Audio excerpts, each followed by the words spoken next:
Halo teman-teman, Assalamualaikum warahmatullahi wabarakatuh. Perkenalkan, nama saya Muhammad Ferdiansyah dari Prodi Manajemen Pendidikan 2020A.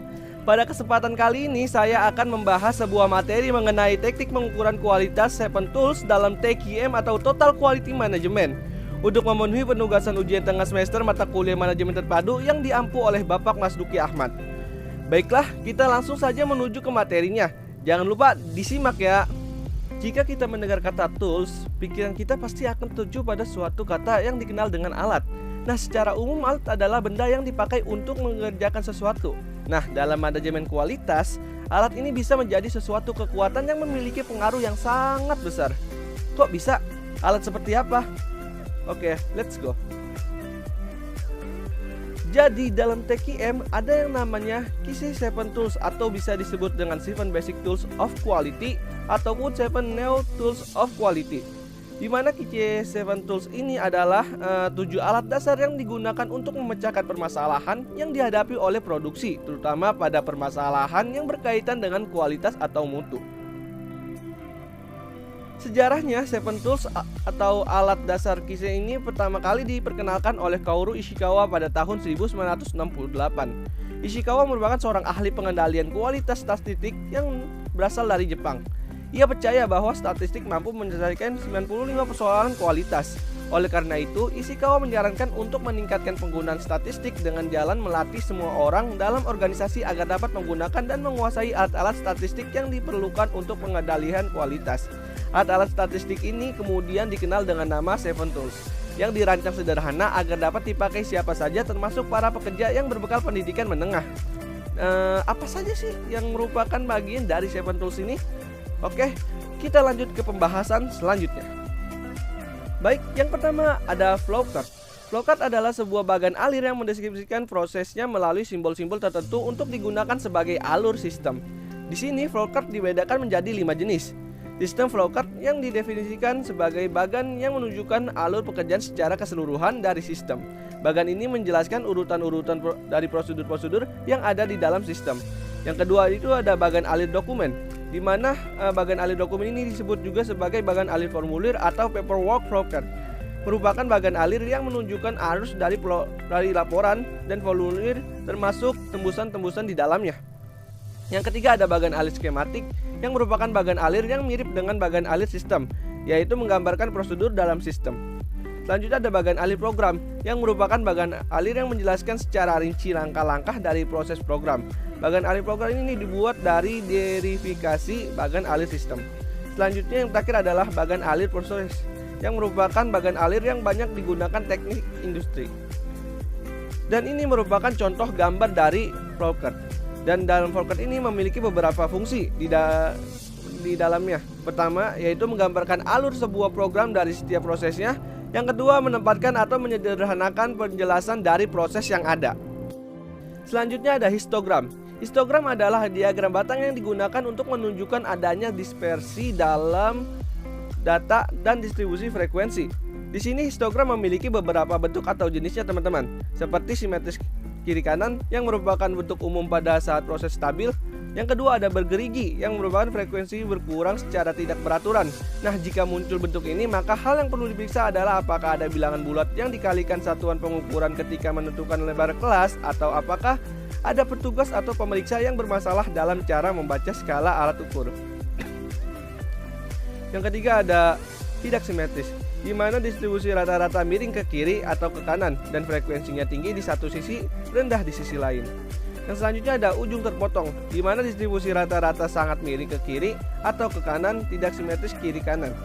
Selanjutnya ada berpuncak rata, di mana frekuensinya yang termasuk dalam tiap kelas tidak banyak berubah atau berbeda.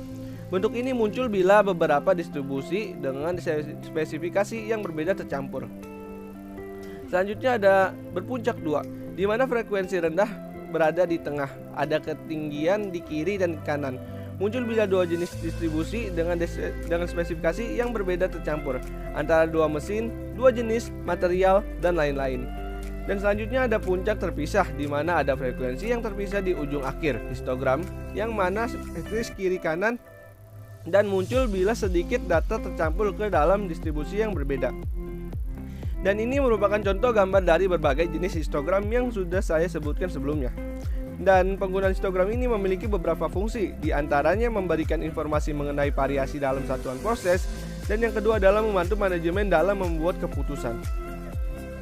Selanjutnya ada check sheet. Check sheet atau lembar pemeriksaan adalah lembar yang digunakan atau dirancang sederhana mungkin, berisi daftar hal-hal yang diperlukan untuk tujuan mencatat data. Di sini ada dua jenis check sheet. Yang pertama itu adalah check sheet untuk mencatat, di mana jenis ini biasanya berupa format tabel untuk diisi data-data dan berisi tanda atau lambang secara sederhana seperti checklist. Yang kedua ada check sheet untuk pemeriksaan. Biasanya berisi format yang digunakan untuk menentukan pemeriksaan dan meyakinkan hasil pekerjaan sebelumnya. Dan ini merupakan contoh gambar dari kedua check sheet tersebut. Jadi gambar yang di atas merupakan check sheet untuk mencatat ya teman-teman, dan yang di bawah merupakan check sheet untuk pemeriksaan. Nah, fungsi check sheet ini adalah mencegah terjadinya kesalahan kerja, dan yang kedua adalah membantu dalam membuat keputusan. Selanjutnya ada stratifikasi. Stratifikasi adalah suatu upaya untuk mengurai atau mengklasifikasikan persoalan menjadi kelompok atau golongan sejenis yang lebih kecil, atau menjadi unsur-unsur tunggal dari persoalan. Dan di sini ada contoh dari stratifikasi. Dan juga ada fungsinya, yang dimana fungsinya itu adalah mengidentifikasikan faktor-faktor penyebab pada suatu permasalahan, dan yang kedua adalah memeriksa apakah dua jenis data tersebut saling berhubungan. Selanjutnya ada diagram Pareto. Jadi diagram Pareto ini berbentuk sebuah bagan yang berisikan dua diagram, yaitu diagram batang yang akan membandingkan besarnya kuantitas dengan panjang batang yang disusun dengan lebar tertentu, dan diagram garis yang merupakan perbandingan perubahan data yang bergerak terhadap waktu dengan kurva garis. Nah, ini merupakan contoh gambar dari diagram Pareto. Jadi diagram Pareto ini memiliki dua fungsi, yaitu sebagai penunjuk masalah atau penyebab yang dominan dari satu fakta, dan yang kedua adalah memberikan tampilan informasi secara grafis yang efektif dan mudah dipahami karena konsentrasi prioritas terlihat jelas. Selanjutnya ada control chart. Control chart adalah peta kendali, yang dimana peta kendali ini digunakan untuk mempelajari bagaimana proses perubahan dari waktu ke waktu. Nah, dalam control chart ini ada beberapa istilah yang harus kita kenali, teman-teman. Yang pertama ada upper line atau upper control limit, yang disingkat UCL, yaitu garis di atas garis pusat yang menunjukkan batas kendali atas. Yang kedua ada lower line atau lower control limit, garis di bawah garis pusat yang menunjukkan batas kendali bawah. Dan yang terakhir ada center line atau garis yang menunjukkan nilai tengah, mean atau nilai rata-rata dari karakteristik kualitas yang diplotkan pada peta kendali. Di mana ketiga garis ini ditentukan dari data historis. Dan ini merupakan contoh gambar dari control chart. Dan di sini sudah ada beberapa fungsi dari control chart, yaitu satu, menganalisa proses, dan yang kedua adalah menentukan kembali arah tujuan distribusi mutu atau garis batas kendali yang akan dapat dicapai dalam proses ini. Dan yang terakhir adalah fishbone. Fishbone diagram adalah alat untuk mengidentifikasi sebagai sebab potensial dari satu efek atau masalah, dan menganalisis masalah tersebut menjadi sesi brainstorming.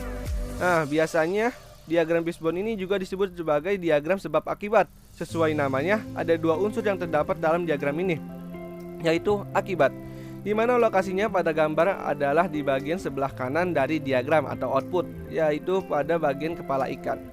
Yang kedua, bagian akibat biasanya berupa hasil dari suatu pekerjaan, baik itu masalah terhadap hasil kerja ataupun karena ada suatu perubahan atau inovasi atau improvement. Dan yang ketiga adalah misalnya nih, rasio kerusakan produk, tingkat kepuasan pelanggan, dan yang lainnya. Dan kita masuk ke bagian sebab, di mana bagian sebab ini adalah berbagai penyebab yang kemungkinan berpengaruh terhadap hasil kerja seperti man, method, material, machine, dan environment. Dan di sini sudah ada contoh dari diagram sebab akibat atau fishbone yang dikenal banyak orang ya. Jadi diagram ini memiliki beberapa fungsi, yaitu sebagai alat pengendalian untuk melakukan tindakan yang benar-benar penyebabnya. Dan yang kedua adalah sebagai titik awal untuk melakukan peningkatan atau penyelesaian masalah. Nah, setelah ini saya akan menampilkan sebuah video studi kasus penggunaan salah satu dari 7 Tools dalam kehidupan sehari-hari. Berikut cuplikan videonya. Flow dan proses di dalam suatu program secara logika. Ada berbagai jenis flowchart dan yang akan dibahas di sini adalah program flowchart atau diagram alias program. Simbol-simbol dalam flowchart memiliki makna yang berbeda. Simbol-simbol tersebut meliputi simbol berbentuk elips bernama simbol terminator yang berfungsi untuk mengawali dan mengakhiri sebuah flowchart atau algoritma. Simbol berbentuk segi 6 bernama simbol preparation yang berfungsi untuk menunjukkan proses inisialisasi variabel atau pemberian nilai awal kepada sebuah variabel. Simbol berbentuk jejar genjang bernama simbol input-output atau simbol data, berfungsi untuk menunjukkan input-output data yang dilakukan oleh user secara manual.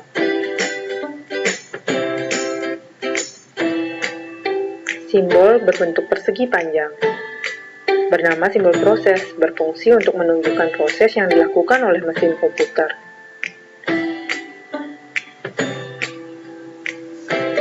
Simbol berbentuk belah ketupat bernama simbol decision, berfungsi untuk menunjukkan proses pengambilan keputusan berdasarkan kondisi tertentu. Untuk menghubungkan semuanya, digunakan simbol anak panah bernama simbol arrow yang bertujuan untuk menunjukkan arah aliran. Contoh flowchart pertama. Di sini kita akan belajar membuat flowchart sederhana. Misalnya, untuk membuat flowchart luas lapangan sepak bola. Jika diketahui panjang sama dengan 120 meter dan lebar sama dengan 90 meter.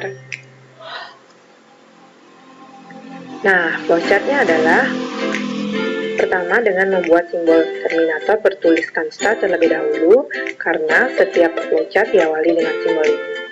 Oleh karena panjang dan lebarnya sudah diketahui, kita membutuhkan simbol preparation untuk memberikan nilai awal pada variabel berupa panjang sama dengan 120, lebar sama dengan 90.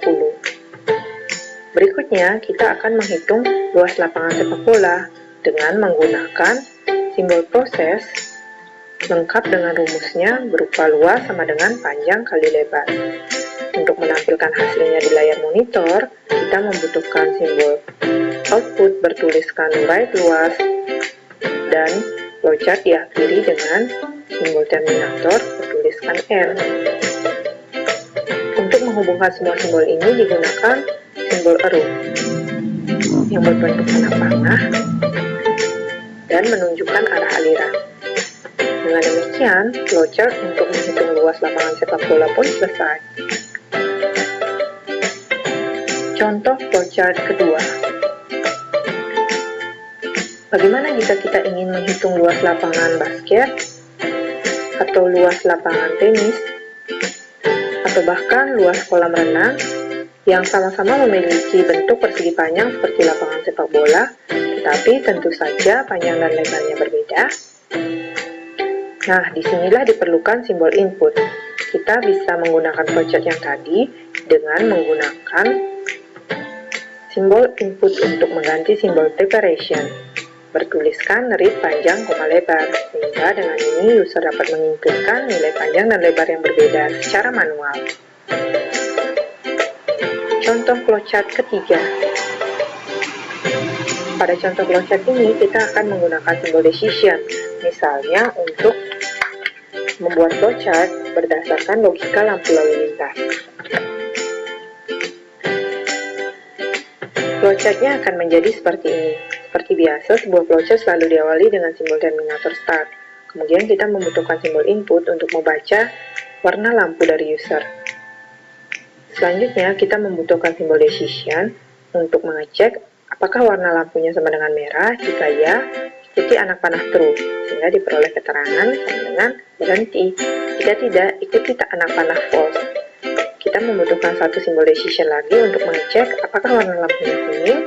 Jika ya, ikuti anak panah true sehingga diperoleh keterangan sama dengan hati-hati. Jika tidak, ikuti anak panah false. Otomatis warna lampunya hijau sehingga keterangannya sama dengan jalan. Untuk menampilkan hasil keterangan ini di layar monitor, kita menggunakan simbol output bertuliskan write keterangan. Jangan lupa, flowchart kita diakhiri dengan simbol terminator bertuliskan N. Dengan demikian, flowchart berdasarkan logika lampu lalu lintas pun selesai. Kelebihan dan kekurangan penulisan algoritma dengan flowchart. Kelebihannya antara lain adalah mudah dibaca dan dipahami karena adanya standarisasi penulisan dan simbol.